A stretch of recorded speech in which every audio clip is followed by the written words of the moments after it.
Olá, família! Sejam todos bem-vindos ao estudo diário das Escrituras. Hoje nós vamos estudar Doutrina e Convênios, sessão 87. Essa sessão aqui, elas são 8 versículos. Então, hoje a gente vai estudar 4 e amanhã a gente estuda mais 4, tá bom? Mas é tudo dentro do mesmo contexto, né? Sobre a mesma história aqui. Então, a gente pega a continuidade amanhã. Então, vamos lá para essa sessão aqui. Qual é o contexto histórico?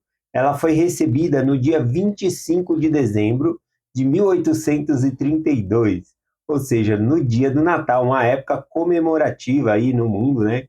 Que se comemora o nascimento de Jesus Cristo. Então, era uma data alegre. Porém, nessa data aqui, em 1832, né? Estava acontecendo uma crise nos Estados Unidos, tá bom? Mais especificamente na Carolina do Sul, né? E a Carolina do Norte.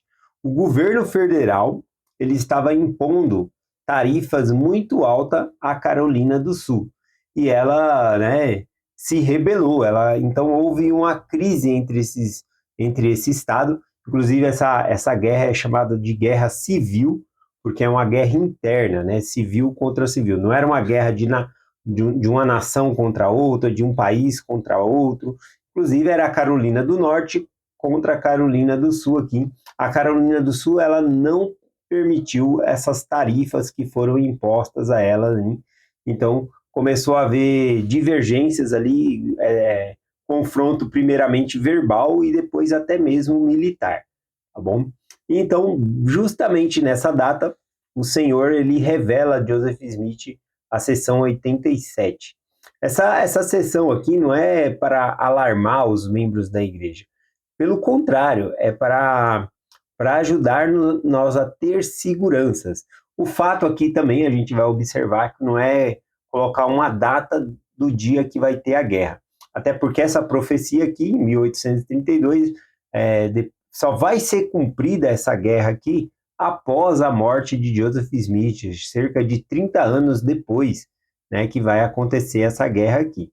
Então, quando ele diz que logo começaria, né, o ponto aqui não é colocar uma data, né? Muitos querem colocar uma data, né, na chegada de Cristo também, mas o ponto não é colocar uma data, mas sim estarmos preparados para a guerra. Inclusive, a sessão 87 ela virou o tema do nosso estudo da semana, permaneceis em lugar santo. Então, onde nós podemos permanecer em lugar santo numa guerra, né? Então, esse é o contexto histórico aqui que a gente vai estar estudando aqui.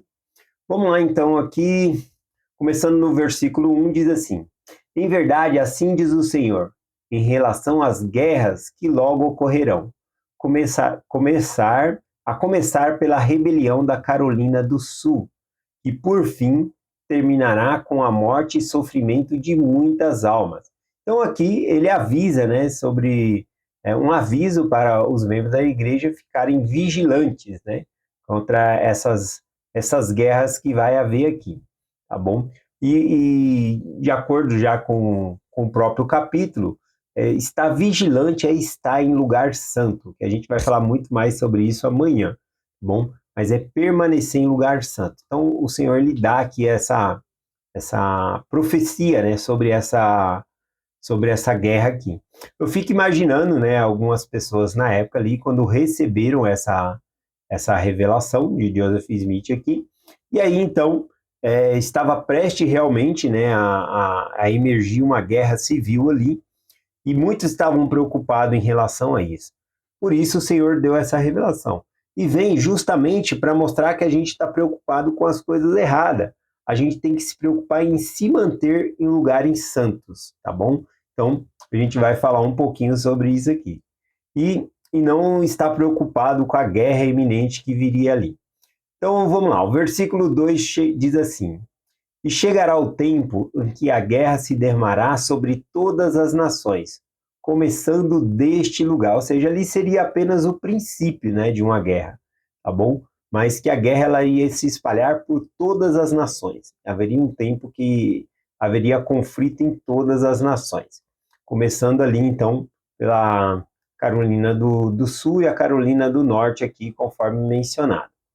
Bom, os manuais da igreja aqui, falando em respeito a essa profecia aqui, diz que essa sessão ela foi parcialmente cumprida com a Guerra Civil, porque ela realmente é uma profecia e ela se cumpre, né? Mesmo que seja depois da morte de Joseph Smith ali, o Senhor não colocou uma data, né? O Senhor falou que logo ocorreria, mas o logo para o Senhor é igual ele compartilha sobre a segunda vinda, estou às portas, né? Então, pode demorar algum tempo. Então, logo depois, né, que Joseph Smith morreu ali, uns 30 e poucos anos depois, essa guerra, ela emergiu. Mas as pessoas que receberam essa profecia na época, poderiam ter pensado, o profeta errou na profecia, né? Por quê? Porque quando estava prestes a emergir essa guerra, o estado, né, a Carolina do Sul e a Carolina do Norte, elas entraram num acordo e então não houve essa guerra, tá bom? Não houve. E aí algumas pessoas que poderiam ter visto essa revelação poderiam ter pensado, falhou, né? Será que ele é um profeta de Deus? Um dos sinais, né, de que um profeta é de Deus é que a palavra que ele fala se cumpre, tá bom? Então alguns poderiam alegar que não se cumpriu, mas os manuais da igreja, conforme diz aqui essa parte, que diz que essa revelação foi em parte cumprida. Por que em parte? Porque aqui essa revelação fala de começar a guerra ali, na Carolina do Norte, Carolina do Sul, essa guerra. Mas que vai culminar em todas as nações, que ainda está sendo o cumprimento dessa profecia. Entende? Porque começou, mas não terminou ainda essa profecia. Tá bom? Esse que é o ponto aqui, né? Vamos lá. Versículo 3, Doutrina e Convênio 87, versículo 3 diz assim: Pois eis que os estados do sul dividirão contra o estado do norte, e os estados do sul recorrerão a outras nações, mesmo na nação Grã-Bretanha, né? Como é chamada, e eles também concorrerão a outras nações, e por fim para por fim defenderem-se contra outras nações. E então a guerra se derramará sobre todas as nações. Aqui pegando, já que nós temos a história, né, dessa guerra documentada, né, só estudar aí essa guerra civil, né, Carolina do Norte, Carolina do Sul, né, o estado ali rachado por conta dessa guerra. E aí eu estava pegando o que aconteceu. E igual está profetizado nesse versículo aqui, né, a Carolina do Sul ela pediu apoio à Grã-Bretanha e à França, tá documentado isso, né? E o apoio que eles tiveram ali era justamente mantimentos, alimentos, por quê? Porque cortou o alimento deles, né? É, a tarifa estava muito alta e já estava emergindo essa guerra, então eles precisaram de suporte ali da Grã-Bretanha e também da França, fizeram aliança ali e estavam alimentando eles ali, fornecendo o que eles precisavam, tá bom? Aqui também, né, na questão histórica dessa guerra, fala que eles conseguiram, com muito esforço, né, e diplomacia, resolver esse conflito, tá bom? Aqui também, deixa eu ver. Esse versículo, né, que nós lemos, ele enfatiza que os conflitos internos podem ter consequências internacionais, ou seja, era uma guerra que começou civil dentro do Estado, mas que teve consequências externas, tá bom? Ou seja, teve que outras nações virem intervir ali para que não houvesse o pior ali, tá bom? Então aqui mostra alianças, né, e tentativas por meio de diplomacia, resolver essa guerra, mas houve esse conflito conforme mencionado aqui. Vamos voltar aqui para a Doutrina e Convênio, seção 87, versículo 4, último versículo, né, que vamos estudar hoje aqui, diz assim: E acontecerá que depois de muitos dias, que escravos se levantarão contra seus senhores, os quais serão organizados e treinados para a guerra. Bom, esse versículo aqui, ele antevê, então, essa grande perturbação, né, de, de guerra aqui, e que também os escravos estariam envolvidos aqui. Aqui, o versículo, né, tem duas maneiras de interpretar. Seria os escravos se levantarem contra seus senhores, no sentido de revolta, né, de fugir, né, dessa guerra e fugir e ir para outro estado para não ter que para não serem mortos e também fugir dessa condição que eles estavam.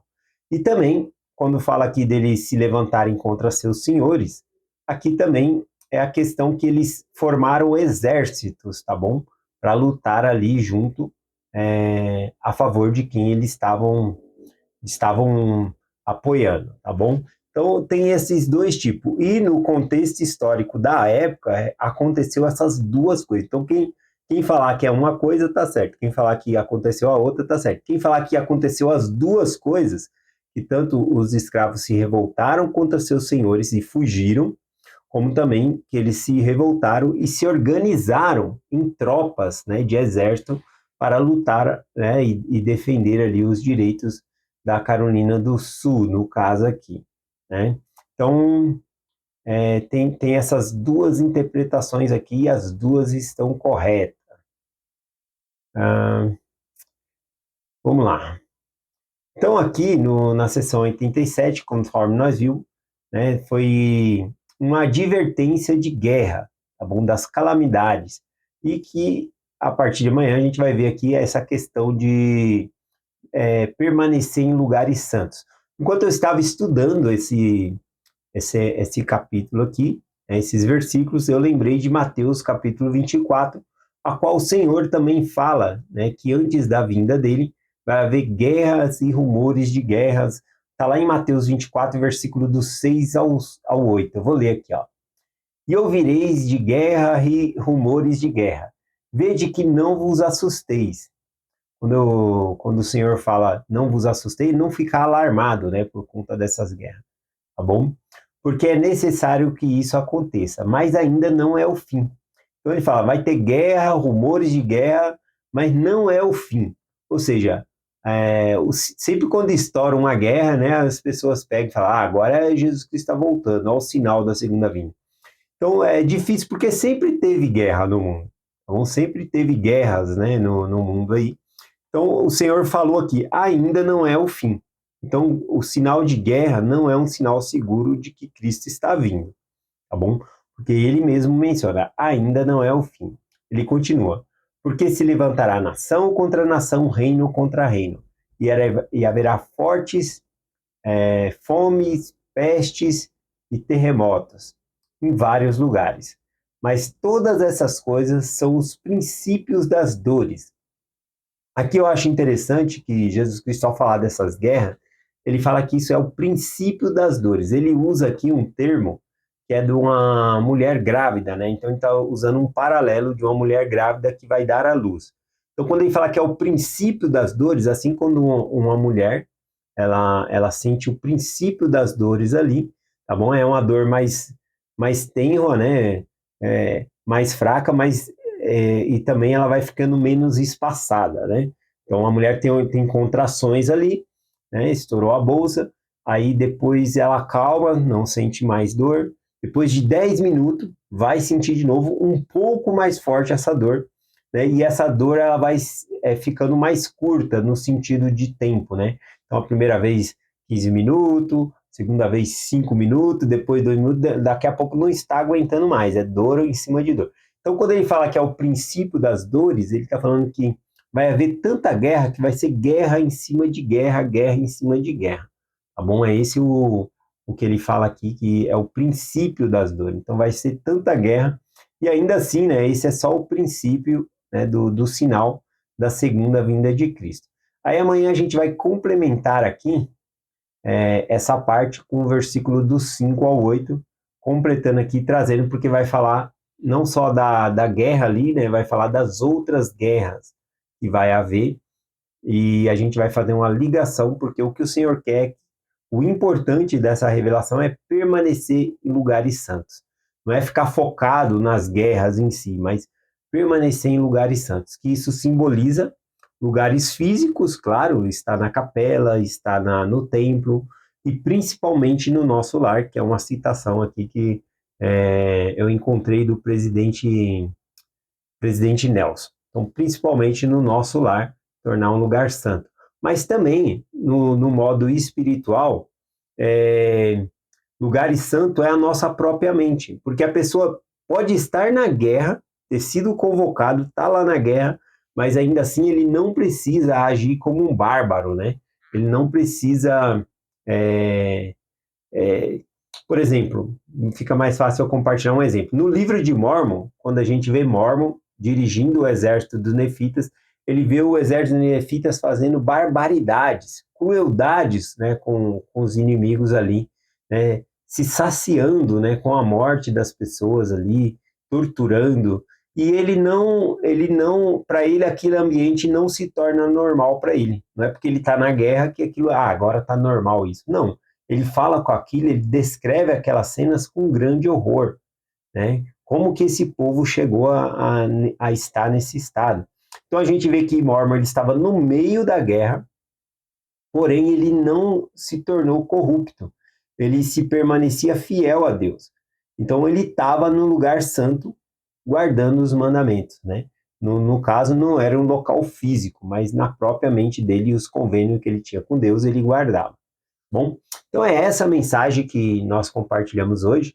Né? Amanhã vai falar mais um pouco sobre isso, né? Mas a gente já fala agora, que é o mesmo contexto aqui. Permanecei em lugar santo, que nossa mente possa ser esse lugar santo, onde nós sempre vamos estar, né? Onde nós vai, nós leva a nossa mente. Então, acho que é um dos principais lugares aí para nós termos como lugar santo para nós. E é essa mensagem que nós compartilhamos em nome de Jesus Cristo. Amém. Até amanhã.